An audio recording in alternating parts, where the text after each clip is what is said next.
Ningún profeta es aceptado en su pueblo. El Evangelio es una continua lección de psicología humana. Nos revela la realidad del hombre.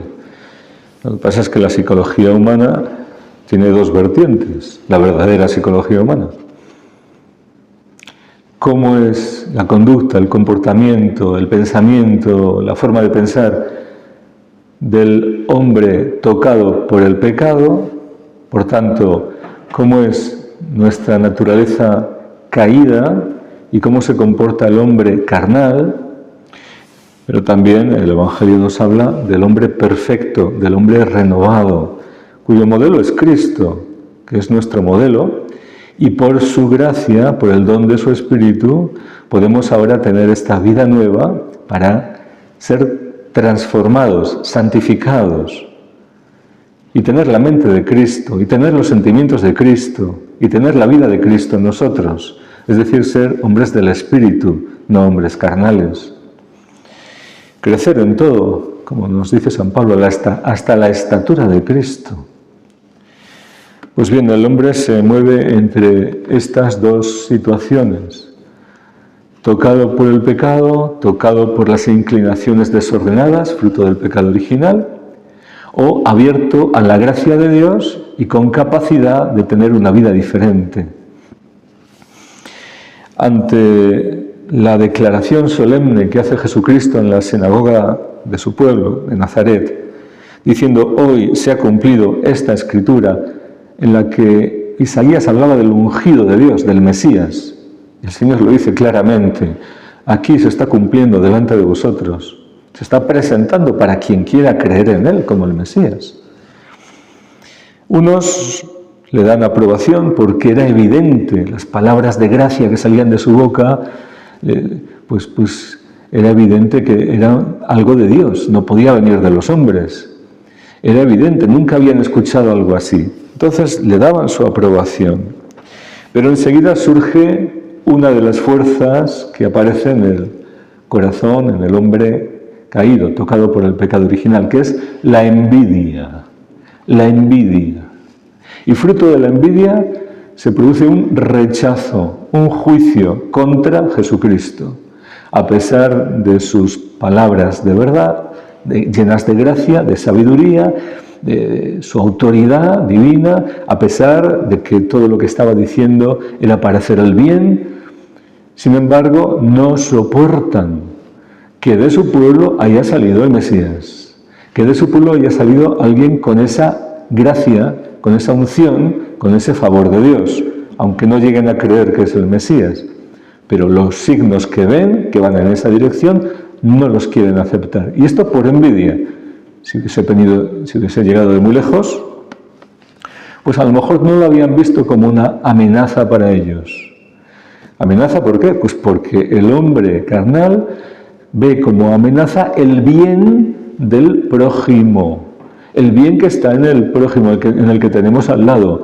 ¿Y amenaza para qué? Para su imagen, porque no tiene ese bien él y lo tiene el de al lado. Repito, si hubiese venido de muy lejos, a lo mejor se hubiesen sentido menos amenazados en su soberbia. Y esta es la segunda nota del hombre carnal. La envidia va unida a la soberbia. ¿Por qué? Porque la envidia está sobre todo en esto, en el que el que tengo al lado tiene algo bueno que yo no tengo. Y esto me hace de menos a mí. Por eso el Señor dice que ningún profeta es bien recibido en su patria, entre los suyos, entre los de cerca, porque ahí es donde vienen estos juicios de envidia, que no aceptan que aquel a quien conocemos, aquel que ha crecido entre nosotros, tenga esto que nosotros no tenemos, pero junto con la envidia, decimos, aparece la soberbia. Y esa soberbia y esa envidia llevan a la ira, No aceptan la verdad que está diciendo Jesucristo. Como consecuencia, lo quieren expulsar, quieren hacer que desaparezca, que se calle. Sobre todo, lo que no superan es que diga la verdad. Y esto, en un mundo tocado por la mentira, por el fraude, por el engaño, es algo muy peligroso. Decir la verdad es muy peligroso, porque el mundo está lleno prácticamente de mentira, casi todo es mentira. Y hay verdades que ofenden a los envidiosos y soberbios, claro, y provocan su ira, su rechazo, sus deseos asesinos, homicidas. Esto es lo que ocurre entre esta gente que hacía poco tiempo escuchaba con aprobación las palabras de Cristo, pero deja que la envidia haga su trabajo, se pone en contra él, la soberbia continúa profundizando esa tarea, y cuando Cristo está diciendo la verdad, y esa verdad no solo es que ningún profeta es aceptado en su pueblo, sino que les da ejemplos de cómo Dios envió a Elías a ayudar a aquella mujer en tiempo de hambre del territorio de Sidón. Y envía al profeta Eliseo a sanar a aquel leproso, un sirio, Naamán. No eran de su raza, no eran de su pueblo. Y esto hiere su orgullo de raza, hiere su orgullo de creerse superiores a los demás, merecedores del favor de Dios. Y Dios, a través de Jesucristo, los está corrigiendo. Jesucristo no se calla, a pesar de ese rechazo, de esa envidia, de esa soberbia, les dice la verdad, para que se pongan en su sitio, es decir, para que se humillen y reconozcan que nadie merece el favor de Dios. Que la salvación, el ungido está ahí para proclamar la salvación, llega gratuita para aquel que es humilde y que la acepta con docilidad. Para aquel que acepta el obrar de Dios, cómo Dios hace las cosas y que no nos consulta para actuar. Al contrario, que Dios actúa de formas que nosotros no sospechamos, no comprendemos y no controlamos. Pero esto es lo necesario, que Dios sea Dios y que el hombre se coloque en su lugar, aceptando la realidad, entrando en la verdad. Por eso el Señor Jesús dice la verdad, pero ellos resisten la verdad, se niegan, se sienten ofendidos ante esta verdad.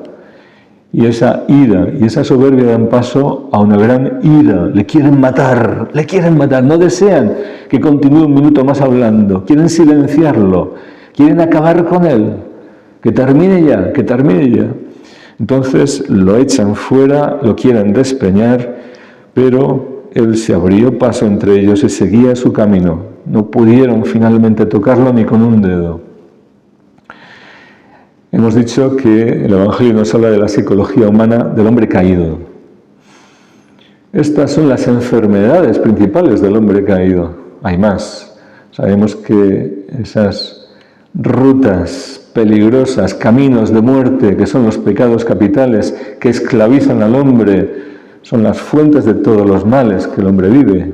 Por eso todos los problemas en la humanidad, aunque haya reuniones de expertos es una palabra que hoy se aplica fácilmente, ¿verdad?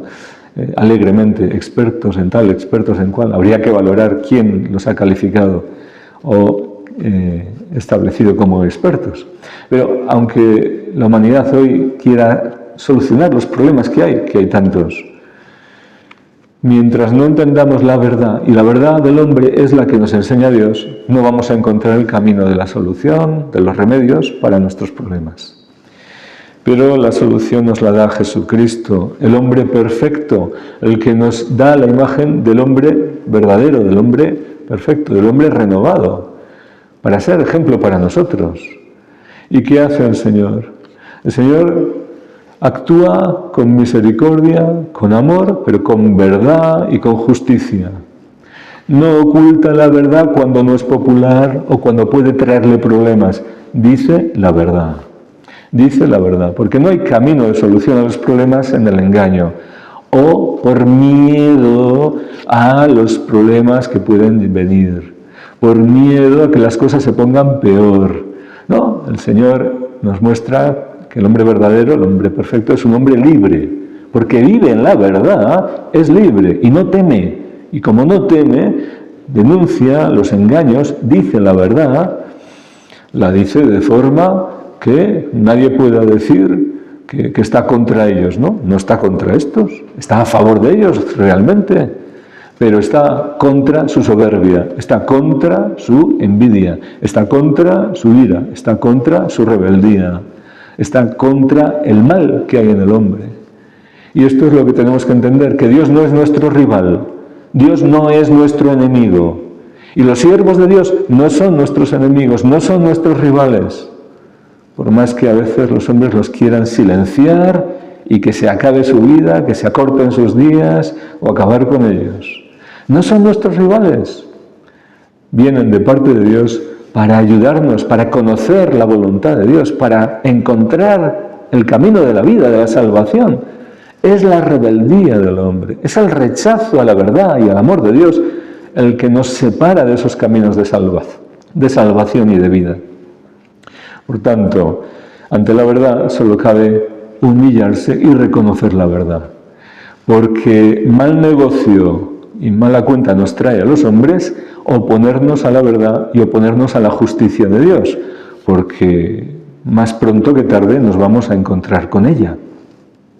Y si no nos arrepentimos ahora para ponernos en nuestro sitio y permitir que Dios haga su obra de salvación en nosotros también, por misericordia suya, pues nos vamos a ver nosotros excluidos. Los hombres que querían, en este caso, excluir y asesinar a Cristo, pues los hombres que rechazan a Cristo van a ser rechazados por Él, van a ser excluidos por Él, no porque el Señor sea enemigo de nadie. Es el Salvador, el único Salvador, que ama a todos y se entregó por todos los hombres. Pero el que no cree en Él y se convierte y se humilla, el que no entra por la verdad, ya se coloca fuera de la verdad. Y por tanto, se hace enemigo de Cristo y se excluye voluntariamente de la salvación. Esto es lo que el Evangelio nos enseña una y otra vez.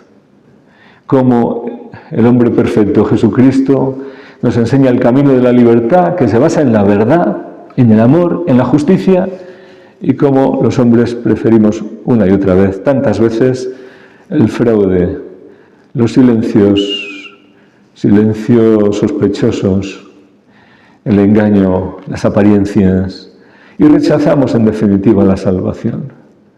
Qué misericordia la del Señor, qué paciencia la del Señor, y qué paciencia y humildad la del Espíritu Santo para venir a nosotros a trabajar con este barro imperfecto, tocado por esas impurezas tan graves del pecado, a ver si puede purificarlo, si le dejamos nuestra vida, si se la entregamos, y puede de nosotros hacer en nosotros la imagen del hombre perfecto, de Cristo. Esa debe ser nuestra meta, y en eso deberíamos emplear todas nuestras fuerzas, en entregarle nuestra vida al Señor con docilidad, teniendo como meta ser hombres libres, caminando en la verdad, para llegar un día, por su misericordia, al lugar de la realidad, de la verdad, donde ya no hay fraudes y engaños, a su presencia por toda la eternidad. Así sea.